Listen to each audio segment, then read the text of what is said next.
দুদিন ধরে বিদ্যুতের যন্ত্রণায় অতিষ্ঠ এলাকার মানুষ। আর কোনো প্রাকৃতিক কারণে এই দুর্ভোগের শিকার হচ্ছেন এলাকার মানুষ। ঘটনা এমনটা নয়। অভিযোগ, ক্যাবলে যুক্ত নতুন প্রজেক্টর বিদ্যুৎ লাইনের কাজ চলছে কাঞ্চনমালায় মুসলিম পাড়ায়।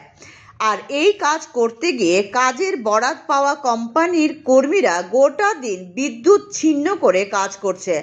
এমনকি রাত 7টা-8টা পর্যন্ত অন্ধকারে থাকতে হয় মুসলিম পাড়ার লোকজনদের, যাদের কাজের বরাত পাওয়া কোম্পানির দায়িত্বজ্ঞানহীন এই কাজে ক্ষুব্ধ এলাকার মানুষ।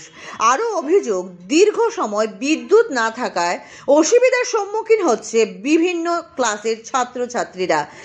এলাকায় বিদ্যুৎ পরিষেবার এই দুরবস্থার কথা জানতে পেরে ছুটে যান সংবাদ মাধ্যমের কর্মীরা, আর তাদের সামনে নিজেদের ক্ষোভের কথা তুলে ধরলেন মুসলিম পাড়ার লোকেরা। আজকে তো কয়েকদিন ধরে এই অবস্থা, তারা ওই স্টিল লাইনে কি কাজ চলছে, হ্যাঁ, এরপরে তারা সকালে 9টা সাড়ে 9টার সময় লাইন থেকে অফ করে দেয়।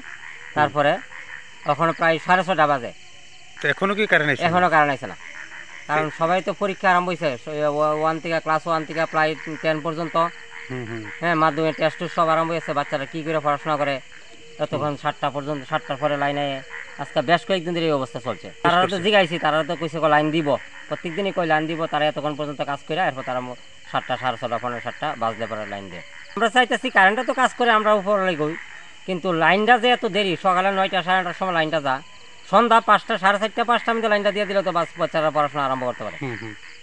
এই জিনিসটি চাইতেছে আর কি। তবে বরাত পাওয়া কোম্পানির কর্মীরা দায়িত্বজ্ঞানহীন কাজ করলেও জনস্বার্থে প্রশাসনের নজরদারি প্রয়োজন ছিল, যা প্রশাসন করেনি। তাই এলাকাবাসীর নজরে সমান দোষী স্থানীয় প্রশাসন এবং বরাত পাওয়া কোম্পানি, বলছেন অনেকেই। ব্যুরো রিপোর্ট, আকাশ, ত্রিপুরা।